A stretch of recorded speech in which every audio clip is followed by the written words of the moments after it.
యాదవ కులమో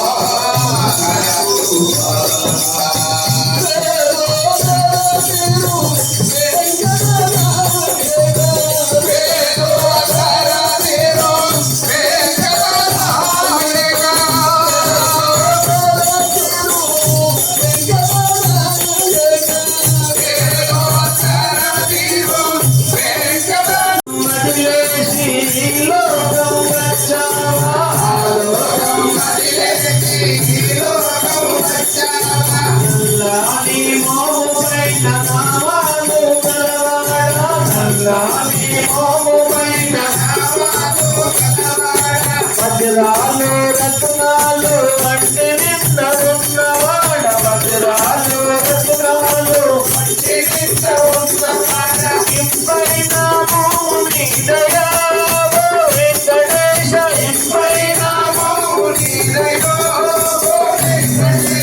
ఈశములే సూర్య చంద్రులు శ్రీనివాస ఈశముల సూర్య చంద్రులు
పూర్వ అద్భుత దివ్య శక్తికి మరొక్కసారి దేవతలందరూ మరొక్కసారి గోవింద నామాన్ని ఇచ్చినారు.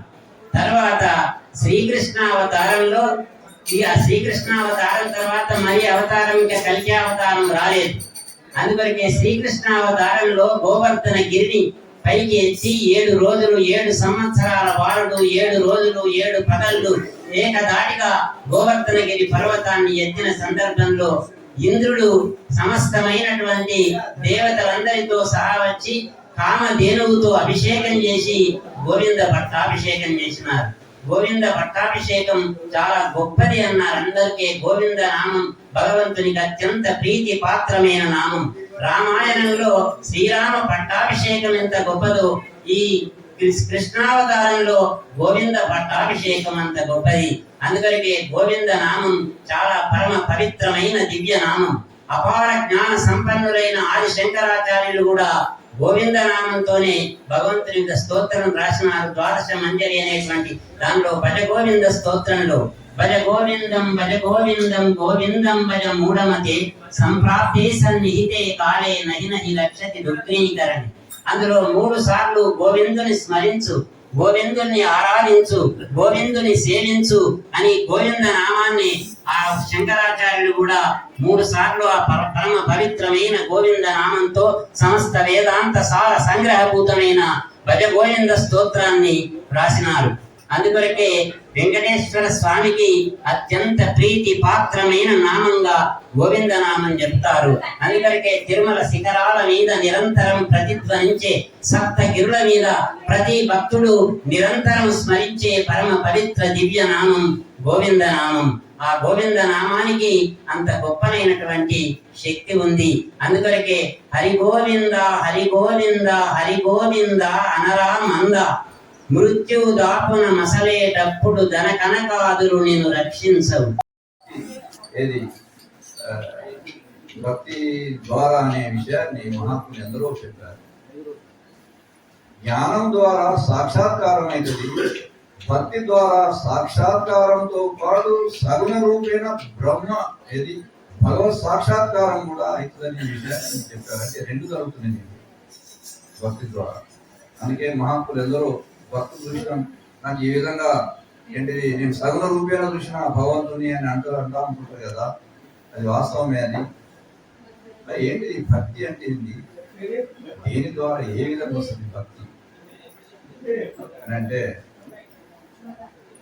భక్తి అంటే భగవంతుని పట్టుకోవడమే భక్తి.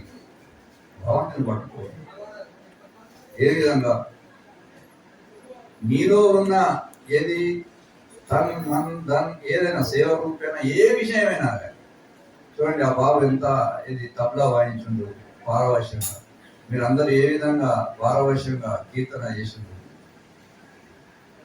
అంటే చేస్తాం, మనం కీర్తన చేస్తాం, తబలా వాయిస్తాం, ఇత్యాది ఇవన్నీ చేస్తున్నాం. కానీ జీవించి చేయడం చాలా ముఖ్యం. జీవించి చేయాలి, అది మనం గమనించాలి. జీవించి చేయడం అంటే ఏంటి, భగవంతుడిలో జీవించి ఆ తన్మయత్వ స్థితిలో తాదాత్మ్య స్థితిలో చేసేదే అది